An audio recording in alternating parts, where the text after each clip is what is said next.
The holidays are supposed to be all about joy and connection. But for so many people, they carry this invisible weight. Today, we're going to dig into holiday grief, but not just as an emotion. We're going to look at it as a set of behaviors, so we can really understand what's happening when a tradition we love suddenly feels, well, too heavy to carry. Wow. That one sentence just says it all, doesn't it? It's not just about feeling sad, it's about an action that isn't being taken anymore. This is really the start of a story we see all the time. A story about love, about loss, and about how grief can completely change what we do.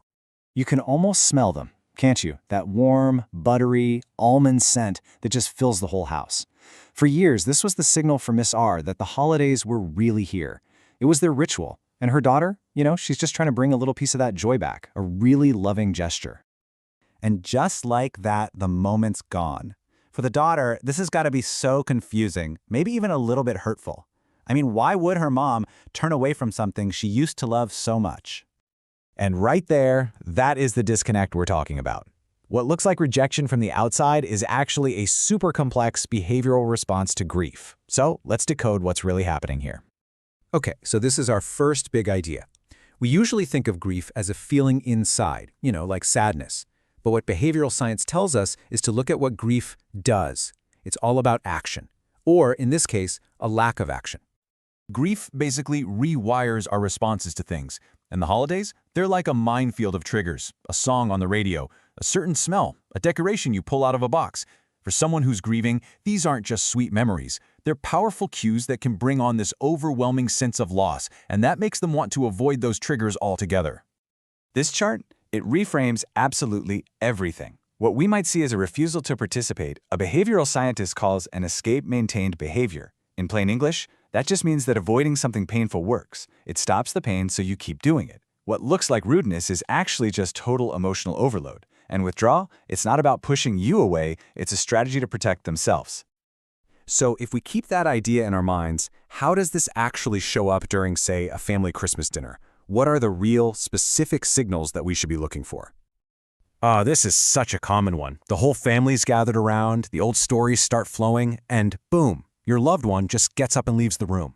It is so easy to take that personally, but there's a really good reason for it. See, they're not avoiding the family. They're avoiding having to deal with a huge emotion they can't control in public. That retreat is an act of self-preservation. They just need a safe space to feel that wave of memory without everybody watching. Now this one can be really baffling, right? It seems like such a tiny, easy question. But for somebody who is deep in grief, it is anything but simple. I mean, think about it. Saying yes to dinner means you're committing to being on for the next couple of hours. You have to socialize, you have to engage, you have to hold it all together. And that can feel like promising to climb a mountain when you barely have the energy to even stand up. So just keep an eye out for these other signals too, like sudden exhaustion right in the middle of a party, or leaving the room right when a specific tradition starts, or maybe just seeming totally uninterested in decorating this year. All of these things, think of them as little data points. And this right here is probably the most important thing to remember. When you see these behaviors, try to fight that urge to think they're being a downer or they're not trying. See them for what they really are, attempts to stay emotionally afloat in a sea of overwhelming memories. Okay, so now we know how to recognize the behavior. The next logical question is, what on earth do we do about it? How can we offer support that actually helps, instead of just adding more pressure to the situation? This toolkit is just fantastic because it's so practical. So instead of making the whole giant batch of cookies, maybe you just light a candle that smells like almonds. Instead of asking them to join for the whole party, you could say, hey, want to join us for just a moment while the kids open one gift? A moment feels manageable. Hours can feel impossible. And just saying something simple like, you don't have to do anything you're not ready for, that can lift a huge weight off their shoulders.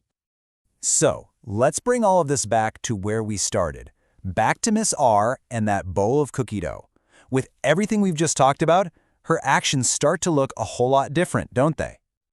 That mixing bowl wasn't just a bowl. No, it was this powerful trigger, a cue tied to decades of memories she had with her husband. Her walking away wasn't a rejection of her daughter's love. It was an instinctive move to protect herself from a wave of grief that was just too much to handle in that moment. And that's really the heart of it all. Grief exists because love existed first. The depth of that pain is really just a testament to the depth of the connection. The two can, and they often do, coexist during the holidays. It's not about trying to erase the shadow, but more about learning to live with it gently. So the next time you see a loved one withdraw like that, try to see it differently. Healing isn't always this loud, dramatic thing. It's not always about big emotional breakthroughs. Sometimes, healing is the quiet decision to just not bake the cookies this year. And maybe the most powerful thing we can do is understand that and make space for the quiet.